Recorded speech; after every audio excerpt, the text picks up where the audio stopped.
Kaum mak, kaum ayah yang Tuan muliakan, mbak malamnya gedanya tak adakan yaitu pengajian tastafi setiap bulanan.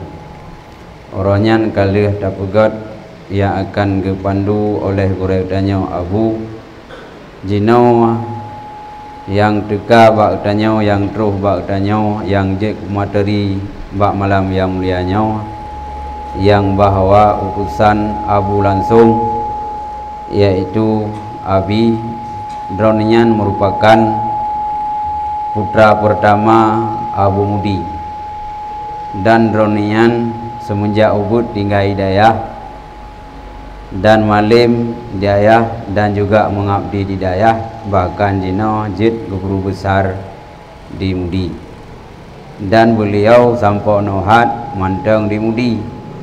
Jadi yang anda tahu beliau siapa beliau, yaitu Abi nyan putra bukan anak pertama Abu. Beliau kaji guru besar dan kaalim semenjak kecil, yaitu lingkungan dayah bakal Hidayah, suasana pengajian dan bahkan Jino akan mengajar, dan juga mungkin yang diharapkan calon pemimpin ataupun pemimpin yaitu dayah Mudi di akan yang datang.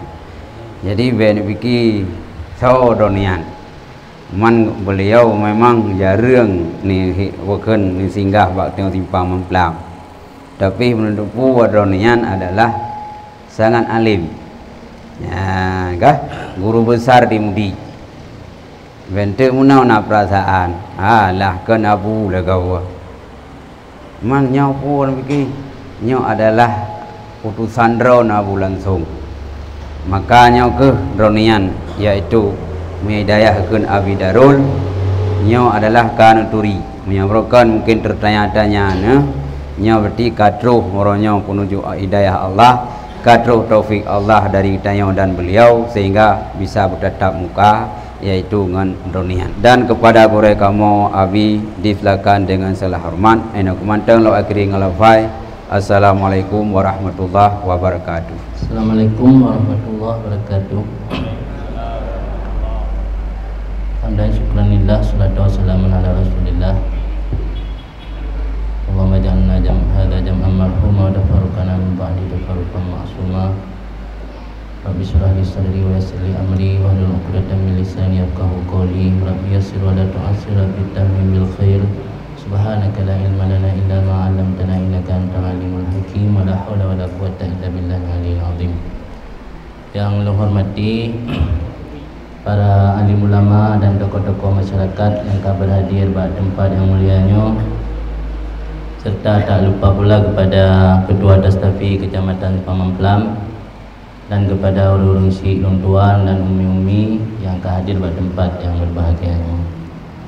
Pertama-tama lun nulaki maaf atas kekurangan, segala kekurangan yang nampak diri lung hadir pada tempat yang berbahagianya. Tujuan kita untuk sama-sama tabit, sama-sama tampingat-pingat kan dalam arti kata lung siro sosok yang sangat alim, kan siro sosok yang sangat memiliki ilmu yang luas, tapi sosok yang memiliki ilmu yang sangat terbatas. Jadi intit sama-sama tanya saling pingat mempingat. Kebetulan ini pina hadir gure-gure tanya ana Tungku Mudakil, Tungku Cik Mat dan Nabi Ismail dan gure-gure yang lain yang hadir pada tempat yang mulianya. Jadi langsung saja, kebetulan kitanya halatif ka menjelang bulan Ramadan, sesuai tema yang diberikan oleh panitia. Malamnya kita akan adakan pengajian dengan tema tentang menyongsong Ramadan. Tentu akan kita buka kembali dan akan kita pelajari kembali, terutama ke tunggu-tunggu yang akan mengerti tentang hukum Ramadan, berarti untuk kaji ulang dan mengingat kembali. Kepada yang belum mengerti, berarti untuk sebagai ilmu pengetahuan. Karena juga kita yang beramal dalam sabo amalan atau ibadat harus kita pelajari tentang tata cara dalam melaksanakan ibadat tersebut supaya ibadat kita mengasah. Kemudian malamnya akan dah baca kitab yang kitab kita bacanya bernama Fathul Qarib.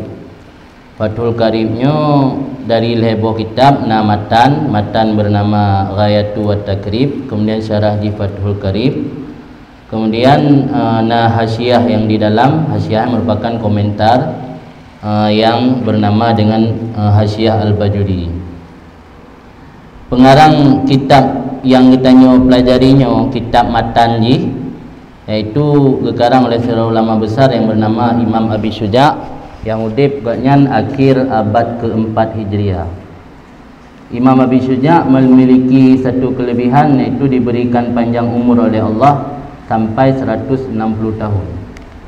Jadi Imam Abi Syuja' pengarang kitab matan yang kita pelajarinya, umurnya untuk 60 tahun lebih oleh Allah Ta'ala, dan gaknya sirokadi. Pada saat gaknya menjelang umur tuha, ubena harta gaknya gesumbang mendum untuk fakir miskin dan untuk kepentingan umat Islam, yang jumlah total mendum 100 ribu dinar. Nah, pernah kamu cari katanya daerah 700 miliar lebih pengteng. Umurnya teruk 160 tahun. Tapi hana gebi cacat sapu Allah Taala. Hana gebi cacat, hana gebi lemah anggota badan gaknya ketika ditanya oleh orang puresep ron sampai tuha kau umur 160 tahun. Tapi hana jawai anggota tubuh hana cacat sapu. Jawaban singkat dari Imam Abi Syuja', ketika lung mentang muda, lung jaga anggota tubuh lung daripada maksiat ke Allah. Ketika lung katuha, Allah dijaga anggota tubuh lung daripada sakit. Maka Imam Abi Syuja' terubak mata hana kabur, anggota tubuhnya hana lemah, hana yang cacat musapu sampai meninggalnya umur 160 tahun. Terakhir waknya ke khidmah roba kuburan Nabi. Menjelang yang kena meninggal, ke tinggal mendum bina harta, maknanya menuju Madinah ke khidmah bak kuburan Nabi. Nah, tampu-tampu bro bak kubur Nabi. Kinan buat pengarangnya sampai habis umur. Hanya sosok pengarang kitabnya, tapi kan pengarang yang di dalam, pengarang matan ji. Karena kitabnya terdiri dari lebuh kitab, matan, syarah dan hasyiah. Jadi long cerita becut supaya mengat musuh sosok orang yang karang kitab yang kita nyebutnya. Kemudian langsung kita mulai untuk menghemat waktu. Miona kitab tunggu buka halaman 286.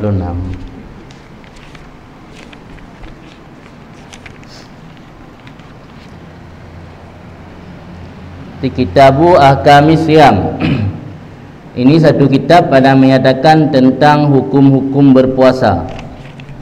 Pengertian puasa ada dua pengertian. Secara bahasa makna puasa menahan diri. Adapun secara istilah atau secara istilah syarak, puasa bermakna menahan diri daripada apa saja yang dapat membatalkan dengan niat yang dikhususkan sepanjang hari, menahan diri daripada yang membatalkan dengan melakukan niat yang telah ditentukan, itu niat pada malam hari. Itu yang bermakna puasa menurut istilah syarak. Kemudian kewajiban puasa diwajibkan dalam agama pada tahun kedua Hijriah, dan puasa Ramadan merupakan wadifah umur. Mana wadifah umur berarti tugas dari agama yang dibebankan kepada kitanya, yang puasa Ramadan tersebut mampu menebus dosa besar dan dosa kecil. Jadi menjadi kafarat bagi dosa besar dan menjadi kafarat juga bagi dosa kecil. Yang faedah daripada puasa Ramadan. Kemudian tentang syarat-syarat wajib puasa. Jadi langsung secara ringkas ya. Secara singkat kita bahas julen itu mana pertanyaan, kita lanjutkan dengan pertanyaan lem. Tentang syarat-syarat wajib puasa nalih perkara. Kemudian sebahagian yang tamah peut. Di yang pegah le, yang pegah peut.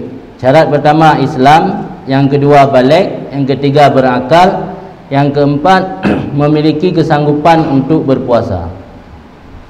Manaji baik urang sakit, kesanggupan istilah ini na kesanggupan secara real, na kesanggupan secara syarak. Urang yang memiliki kesanggupan secara real dalam arti kata urang yang sehat badan, sehat fisik. Urang memiliki kesanggupan secara syarak, iaitu bukan urang yang na halangan untuk berpuasa. Lagi contoh urang inang berhaid dan urang inang bernifas. Adapun tentang syarat sah puasa Islam balik dan berakal, makna Islam ini syarat untuk gemutalabah di dunia. Karena ia berlaku aturan hukum Islam gaya radia orang yang hana puasa nyan ia orang Islam je ketindak, ia kafir nya je ketindak. Adapun ia di akhirat nyan hana beda, ada kafir pun ketuntut. Karena dalam Al-Quran tanya Allah Taala masalakakum fi saqar, jauh orang kafir lam naku minal musallin, kami tidak termasuk orang-orang yang melaksanakan sembahyang. Di sini dapat dipahami orang kafir di akhirat juga dituntut atas dosa meninggalkan puasa, dosa meninggalkan sembahyang, kan hanya dituntut atas dosa kufur. Adapun di dunia syarat untuk sah puasa harus Islam, karena setiap amal yang membutuhkan kepada niat syarat harus Islam baru sah. Mihana Islam hana sah. Beda dengan amal-amal yang hana membutuhkan kepada niat. Bagi contoh bersedekah. Bersedekah kepada orang yang hajat tidak membutuhkan kepada niat. Tapi sedekah kepada orang yang hana berhajat yang harus niat. Sedekah ke fakir miskin nya ada hana teknik sedekah, re sedekah je. Yang nak pendapat dalam kitab orang kafir sendiri mendapat amal sedekah kat yang sah. Cuma kepegah langsung ke balah dunia, hana ke kubah li akhirat. Jadi kafir yang sedekah karena sedekahnya hana butuh kepada niat, anggap sah sedekah dari orang kafir, tapi balasan dari Allah langsung di dunia. Maknanya gebi kemudahan dalam usaha, gebi sehat badan, gebi panjang umur, gebi mudah rezeki, yang mandum imbalan daripada pahala sedekah yang dilakukan oleh orang kafir. Sehingga orang akhirat tinggal menyuruh jauh Allah Taala nali kabeh lunjuk atas dunia. Tapi mereka katanya orang mukmin pahala sedekahnya kadang-kadang hana gebi balasan ino di dunia, Allah Taala ge simpan ura akhirat. Jadi yang beliau nak sampaikan, Islam disyaratkan untuk sah beramal bila amal tersebut amal yang disyaratkan harus ada niat. Kemudian yang kedua balik. Balik juga syarat untuk sah puasa. Syarat untuk wajib puasa harus berbalik. Untuk sah walaupun belum balik, isabi pun kanak-kanak pun kasah puasa. Kemudian berakal, lama dikata baik rumpungo. Kemudian tentang fardu puasa. Makna fardu di sini iaitu rukun puasa atau mahiyah puasa, hakikat puasa. Nya golamna rukun, nya golamna hakikat puasa. Rukun puasa napa perkara? Yang pertama niat. Tentang yang namanya niat mahal di dalam hati. Niat latih kan bak lidah. Menyo lidah kitanya nadakeun nawaitu somagadin tapi hati lalu hana teringat ke tajazam, tak konkret dalam hati untuk lakukan puasa sehingga nya hana sah. Karena yang kekalan dalam hati kan bak lidah. Adapun lidah, tuturan pada lidah hanya untuk membantu supaya hati mudah diingat. Jadi mia puasanya puasa fardu lagi contoh puasa Ramadan atau puasa Kaoi nyan hanjithan niat pada waktu malam. Jadi mia tanit waktu orang sah. Mia puasa sunat jit niat segalam tergelincir mata uro, segalam idamang waktu luhu nyan jit niat puasa sunat. Tapi dengan syarat mulai dari itu bi fajar atau idamang waktu subuh sampai waktu luhu baikna lakukan hal-hal yang membatalkan puasa. Jadi contoh di malam nayo na ada baju bu mesti baju bu popu ke masa orang wo nonton bola atau wo bak rumah kauri baju bu popu malam. Alian hanaru geni ke puasa. Haru geni puasa le semai tu boh ke kana buklam menjaga. Dikejut poti belah hurau tiga. Poti belah hurau dikejut. Temu hotet keinginan Allah batani puasa dia tak nak dapat jobu kelam apa malam. Yang puasa sunat je. Tapi dengan syarat antara subuh dengan luhur pun baik kali pernah ke JI, baik lakukan perkara yang membatalkan puasa yang jetnit, karena puasa sunat ada syarat bertanit bahawa time malam. Adapun puasa wajib, baik puasa Ramadan atau puasa Qaui atau puasa qada Ramadan, nya harus benar melakukan niat bahawa time malam. Hana niat bahawa time malam hansah. Kemudian cara atau ucapkan niat dalam bentuk yang sempurna itu lagi yang kebiasa, nawaitu shauma wadin an adai fardhi Ramadan hadhihi sanah lillahi ta'ala, yang untuk kesempurnaan niat. Adapun untuk sekedar mengaksah yang lang hati mentang asaina kasat ke tak puasa singoh bro yang puasa Ramadan karena Allah Taala gaji. Jadi ucap lafaz nawaitu kan sunat hukum di. Jadi dia ada ucap sah, yang penting niat dalam hati. Kemudian yang kedua, rukun daripada puasa, imsa'an akli wa syurbi, menahan diri daripada makan dan minum. Di menahan diri daripada makan dan minum juga menjadi rukun puasa, walau makan dan minumnya sedikit.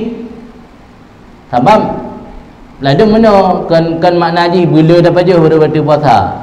Walau sedikit ia sabah tetes nyokai tamang dalam rongga yang akan membatalkan puasa.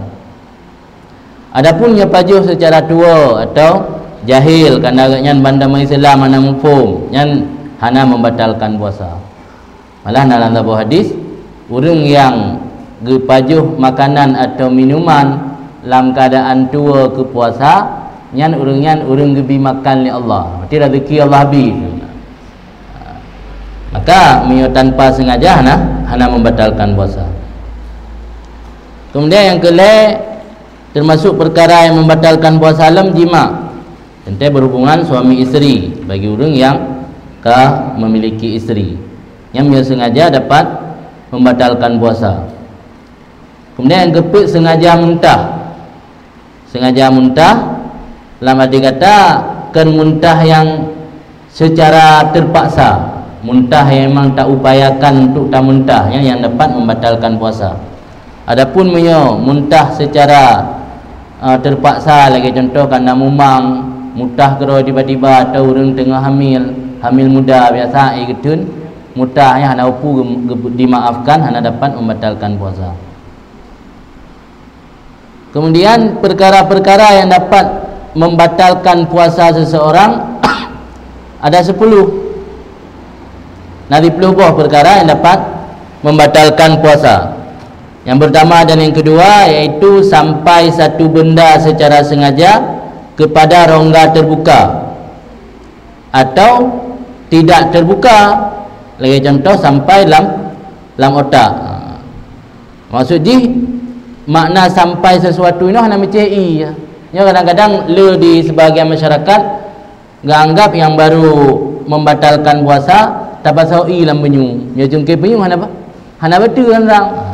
Padahal kita pegang dalam kitab yang dapat membatalkan puasanya usulu ainen. Ainennya benda apa saja. Benda apa saja yang masuk dalam rongga terbuka dapat membatalkan puasa. Termasuk katon bed katon bed ngejungkir-jungkir penyu. Ataupun dah pasal jaro dalam kerongkongan, yang teruk kena dalam kerongkongan, yang juga dapat membatalkan puasa walau kan makanan. Kemudian yang kelima, huknahnya semacam obat yang dimasukkan melalui dubur atau melalui zakar. Lagi obat urang puyan kan tebit-tebit hanajit BAB katrik mana. Ana ubat yang lagi anak peluruan dan tak culuk dalam dubur. Yang ubat yang dah masukkan melalui dubur juga dapat membatalkan puasa karena dubur dianggap rongga terbuka.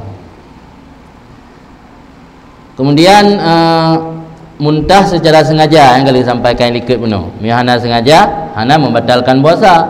Mana orang dayang tak mata dia memang dia. Tak mata pun tujuan, pun tu mangak muntah pun ijak bidun. Mata ni jauh biru mentingat datang ke muta. Maka naik tengok ni bahasa ada mata muta. Ya nak sengaja han mati puasa. Tapi yang tujuan dai motor mangat mudah yang batu puasa kan batu dai motor batu ada kamu mudah dalam pum. Kemudian yang kelima, melakukan hubungan suami istri secara sengaja yang juga dapat membatalkan puasa. Yang keenam, inzal. Inzal berarti keluar mani. Keluar mani itu dengan cara beronani yang dapat membatalkan puasa. Adapun yang keluar dengan cara berkhayal yang kali pertama tidak batal. Tapi sudah menjadi kebiasaan dengan berkhayal hal-hal yang berbau porno dapat mengeluarkan mani, yang berarti keluar mani dengan cara berkhayal juga dapat membatalkan puasa. Tapi bukan menjadi kebiasaan baru betul. Adapun yang mengeluarkan mani dengan secara onani, nya walau kenata yang kebiasaan juga dapat membatalkan puasa. Kemudian yang ketujuh, datang bulan ba'urinam atau bernifas, ba'uring yang melahirkan dan berjunub dan murtad. Murtad juga perkara yang dapat membatalkan puasa. Adapun perkara-perkara yang disunatkan, perkara-perkara yang disunatkan pada puasa ada tiga. Yang pertama, ta'jilul fitri, menyegera buka. Makna menyegera buka ketika sudah pasti terbenam matahari, pasti maghrib. Kan makna bersegera bukanya bila maghrib dah buka je. Dan yang kedua, takhir sahur. Maksud takhir sahur, baik tak sahur pukul 12 malam, kira-kira menjelang kena setengah jam tu kena subuh, maknanya dah takhir sahur. Kerana ikut masjid supaya mengatrib bertahan puasa katanya. Kemudian yang kedua, tarkul hujri. Maknanya tinggal perkara yang perkara yang jelek daripada kalam. Lah dia kata baca pegang haba-haba keji yang juga termasuk yang disunatkan dalam puasa. Maknanya kan di luar puasa dibolehkan, punya dalam puasa lebih-lebih lem disunatkan untuk tinggal perkara yang jelek atau kalam-kalam yang hanagat. Di luar puasa mentang hanagat, di dalam puasa lebih lem tuntutan untuk you tinggal. Yang antara lain tentang gambaran secara umum tentang puasa.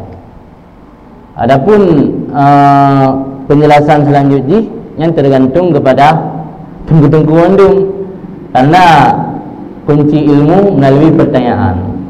Jadi menyana pertanyaan kakak satu pu sampaikan hana tatu olam pu enna namufum atau hana mufum atau kiban yang lu sampaikan saknya pu ka mencukupi atau memang belum dimengerti sama sekali, nyo lu rasa melalui pertanyaan. Kiban langsung tak temu dalam pertanyaan atau kiban? Ya? Apa? Tak baca alam.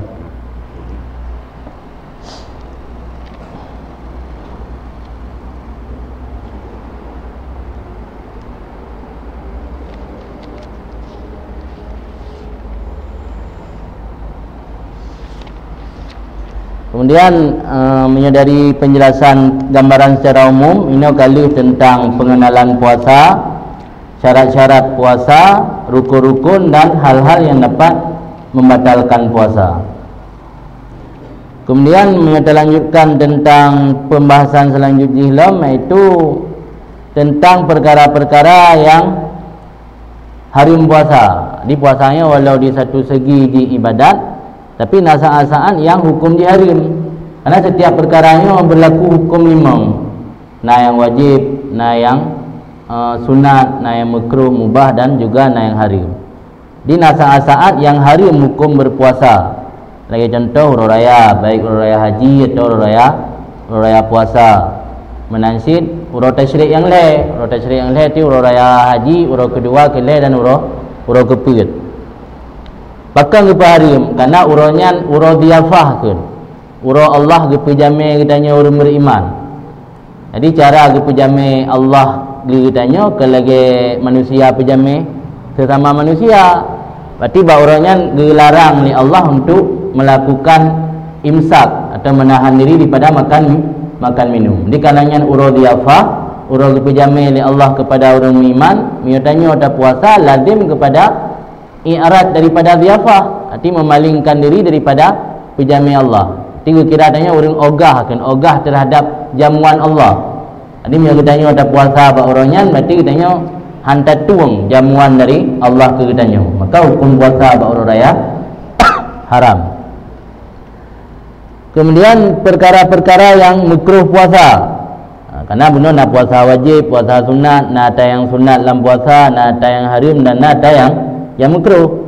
Yang makruh tahrim iaitu puasa urasyak. Puasa urasyak, makna urasyak ini ipegah-pegah lurung nadi belian. Tapi hana tahu tadi kan makna ji kali buka pengumuman pemerintah nadi belian. Yang ke urasyak ke urasyak na urung pegah nadi belian. Tapi yang urung tadi hana ambiro. Yang kun urasyak, ragu. Yang ragu hukum puasa makruh tahrim. Kecuali miana makruh tanya ka muafakah adat dalam arti kata kaji kebiasaan yang Senin Hameh dari awaikan jamun dah puasa. Kebetulan ada urang Senin bak kitanya puasa apa urasya. Ya nak makruh tahrim lagi. Kemudian tentang orang yang melakukan watak bak urang Ramadan. Orang yang melakukan watak atau berhubungan suami isteri bak watak urang Ramadan secara sengaja dilakukan, orangnya wajib qada puasa, di samping puasa agaknya batal dan wajib qada, dan juga wajib kafarat. Karena yang pelanggaran yang paling rayu dalam puasa Ramadan itu berhubungan suami isteri. Menyo lakukan perbuatan yang lain hanya sebatas berdosa dan wajib qada, menyo lakukan hubungan suami isteri di samping batal puasa, berdosa, wajib qada dan kena kafarat. Kafarat iaitu memerdekakan seorang hamba sahaya yang beriman. Karena zaman orangnya hanali lamin, hanali perbudakan, jadi dia berpindah kepada puasa 2 bulan berturut-turut. Punya puasa 2 bulan berturut-turut tidak sanggup, berpindah kepada memberi makanan kepada orang miskin sebanyak 60 orang atau orang fakir. Untuk setiap orang miskin atau orang fakir 1 mun. 1 mun lebih kurang daerah 7 on. 1 mun kan dengan ukuran takarannya sekitar 7 on lebih kurang. Ini 6 on, sekian. Di 7 nya tak bulatkan sekitar 7 on. Di 7 on kali pada mana 60. Di setiap orang miskin sebuah mon ditajuk ke 60 orang miskin. Kemudian seandainya sira orang meninggal, igaan nak pernah tinggal puasa, nak pernah kaza lama saudip. Nyan le getanya ahli waris dapat duit fidyah ke puasa agaknya untuk siura puasanya 1 mud makanan. Itu sebanyak lebih kurang 7 on. Adapun orang katuha, orang yang katuha renta atau orang sakit yang hana mampu berpuasa, nyan minyo gatnya lemah daripada berpuasa, nyan dia gebi makanan atau fidyah kepada tip-tip puasa sabah mon. Ti untuk siura puasa sabah mon kebayah nya milih orang yang katuha karenta yang memang hana mungkin le pulih ke orang katuha datang itu atau ka stroke hana mungkin le berpuasa yang bayah mon tu tip orang. Adapun orang hamil dan menyusui, nyan minyo puasa agaknya getinggal gara-gara khawatir kedro ke, nyan wajib qada lah kan, apa bayar kafarat. Tapi punya khawatir kannya, nyan di samping wajib qada juga bayar kafarat. Apa ni beda no? Pakan hana puasa. Ia kannya ku hanai menyusui dia hanai asi, ikli anu hana puah hana troy. Yang mati tinggal puasa kan karena takut kurun lain kun. Walau anak roh ke, yang di samping wajib qada juga bayar mon. Tapi mio karena khawatir kedro ke hana puasa, yang wajib qada mentang hana payah bayar mon. Adapun orang yang melakukan perantauan dalam agama dibolehkan berbuka selama perantauannya mencapai 2 marhalah. Tentang ukuran 2 marhalah nak terjadi perbezaan pandangan ulama. Nak yang pegah jarak je 80 per kilo, nak yang pegah kurang 26, nak yang pegah 120, nak yang pegah 120. Jadi ukuran 2 marhalah yang tak boleh melakukan buka puasa, tapi dengan syarat perantauan berangkat sebelum fajar. Nyo perantauan berangkat sesudah fajar tidak boleh. Mesti dia nenek jauh pantai labu. Pada labu katruk 2 marhalah malah kalibeh. Paman pelam pantai labu kalibeh 2 marhalah. Yang menejak hotel kali subuh, yang untuk urangnya hanjit buka puasa ali. Hanjit buka te nama drone urung merantau. Tapi menyoro ni dalam perjalanan lumah duk patingkat ka sakit, hae ne tanggung le kelaparan yang sakit yang kabrat yang ka cerita lain. Nya ada nama orang merantau le. Ada nama merantau baru dibolehkan tinggal puasa, sama lagi orang dibolehkan tinggal sembahyang Jumaat.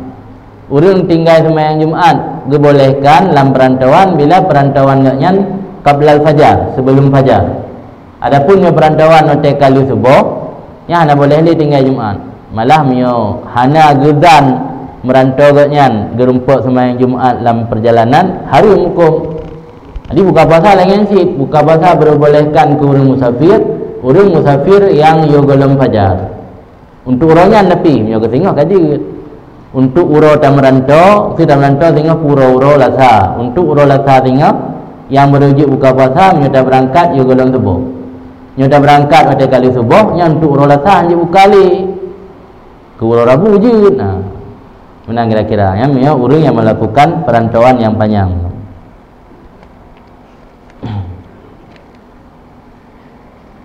Kemudian salah satu daripada hikmat di keutamaan yang dipegang dalam hadis tentang puasa ataupun kelebihan puasa Ramadan. Jadi Allah Taala genebi kelebihan kepada umat Muhammad karena dalam puasanya babah orang puasa di sisi Allahnya lebih wangi daripada be kasturi. Di sisi Allah lebih. Mentika berhana go mangat babah orang puasa be king yang mangat di sisi Allah, kan di sisi manusia. Kemudian hikmat-hikmat yang lain Allah Taala gebi kemudahan dalam beramal dalam bulan puasa, karena dalam riwayat iblis dan syaitannya kagikat. Mali sebagai masyarakat timur pertanyaan, ini mio kagi kat iblis pakan sit le terjadi kejahatan. Malah dalam bulan Ramadan kadang-kadang kejahatan lebih meningkat ketimbang di bulan-bulan yang lain, apalagi menjelang lebaran. Jawabannya yang menggoda kitanya manusia untuk melakukan kejahatan bukan hanya syaitan. Jadi hawa nafsu, kemudian syaitan insi, syaitan yang wujud manusia, kemudian cinta kepada dunia. Jadi yang diikat Allah sabo lebotit penggoda manusia mentang berkeliaran hana gikat. Maka kan hal yang aneh, walau dalam bulan Ramadan pun manusianya masih dipengaruhi oleh hawa nafsu. Jadi hadis benar bahawa apa yang dipegang oleh Nabi, iblis diikat dalam bulan Ramadan, tapi dalam riwayat kan diikat mendung, diikat sebahagian. Arti ada riwayat yang dipegang diikat sebahagian, macam nasi iblis yang bergentayangan untuk menggoda manusia. Tak boleh memandung diikat, macam nak perkara itu yang mempengaruhi kitanya kepada kejahatan. Pertama hawa nafsu yang nak buat tubuh roh tanya. Yang kedua syaitan dalam bentuk wujud manusia. Dan yang kedua cinta kepada dunia, karena cinta kepada dunia termasuk pangkal segala kejahatan. Kemudian salah satu hikmat daripada diwajibkan puasa Ramadan untuk mempersiap diri menghadapi nikmat-nikmat di syurga. Di nikmat dalam syurga tengah bayarannya yang ke dengan denda dalam puasa Ramadan. Yang bahkan puasa Ramadannya wajib kepada umat-umat awal, karena layak kama kutiba lilladzina min qablikum, karena sesuatu yang merasa berat bila dipikul bersama akan merasa ringan. Makanya Allah Ta'ala itu dalam surat Al-Baqarah, wahai orang-orang beriman, diwajibkan di atas kamu berpuasa sebagaimana diwajibkan di atas orang-orang sebelum kamu. Jadi berpuasanya karena mulai dari masa Nabi Adam, mungkin tata cara dan kaifiatnya saja yang berbeda, Adapun tentang substansi daripada puasa, umat-umat awal pun menjalani. Jadi karena puasanya sesuatu yang kesukaran yang berat, karena menahan rasa lapar, rasa haus dan dahaga, saat dipikul bersama sebagaimana diwajibkan kepada umat-umat sebelum, kitanya akan merasa ringan. Yang hikmat ji, maka dalam ayat Allah Ta'ala dipegah lagi wajib ke umat yugolom kalian. Wajib puasa di atas kalian lagi kalau wajib ke umat sebelum kalian. Jadi kitanya umat Muhammad menyatakan dalam kitab keringanan yang lebih dalam agama luar biasa le. Nah, dalam kitab yang dijelaskan pupu tentang keringanan kepada umat Muhammad, antara lain geganda pahala. Ni umat awal hana. Pakan karena umat Muhammad rata-rata umur pendek. Ni umat awal lagi Nabi Nuh tu umur 350 tahun. Jadi karena umat awal panjang, fisik atau tubuh orangnya lebih raya ketimbang umat Muhammad, maka umat awal amalan yang dilakukan oleh orangnya sabuh amalan sabuh balah. Tapi umat Nabi Muhammad amalan kebaikan sabuh amalan 10 balah. Malah yang amalan-amalan tuk 70 gandaan kebalah. Nan 70 gandaan, nan tuk 70 gandaan. Lagi perbandingan antara amal wajib dengan amal sunat. Sabuh but perlai dan pubut lagi 70 buah but sunat gandaan pahala ji. Tapi umat awal hana, umat awal sabuh ibadat sabuh kebalah. Ini antara lain keistimewaan umat Muhammad. Kemudian dalam persoalan taubat, umat awal syarat keterima taubat harus bunuh diri. Pohro tapi keloro. Lagi ada yang bertaubat Bani Israel. Karena hang tujit pohro abak langkawan kena apa na adun na ayah ke kebetulan wanita na Allah Taala. Saat kebetulan wanita mana dia tak boleh so yang bersyarah dia bukan tak je. Umat Muhammad taubat bisa ngenadam penyesalan. Ni umat awal na. Kemudian zakat juga berbeza umat awal dengan umat Muhammad. Zakat harta umat awal 25%, rubu 1/4. Zakat harta umat Muhammad cuma 2,5%. 2,5% banding dengan 25% sangat jauh berbeza. Jadi lebih elok zakat umat awal ketimbang zakat umat Muhammad. Juga hal yang membedakan umat Muhammad dengan umat awal iaitu tentang masalah najis mughallazah. Najis mughallazah umat awal hanya dengan sama. Ija yang muka kenang najis lagi kenang asal atau bui, yang hanya istilah sama, payah koh hanya cerita lain untuk suci. Tapi umat Muhammad berbicara untuk bersuci walau dengan cara harus sama. Artinya antara lain kemudahan-kemudahan yang diberikan kepada umat Muhammad. Maka dalam sebuah hadis diberikan Nabi, bu'istu bid-dini samha. Aku diutus Allah membawa agama yang mudah. Dia agama yang dibawa oleh Nabi kita Nabi Muhammad itu agama yang mudah ketimbang dengan agama-agama Nabi sebelumnya. Saya kira pengantar dari Luntuan. Kemudian untuk selanjutnya terserah kepada moderator.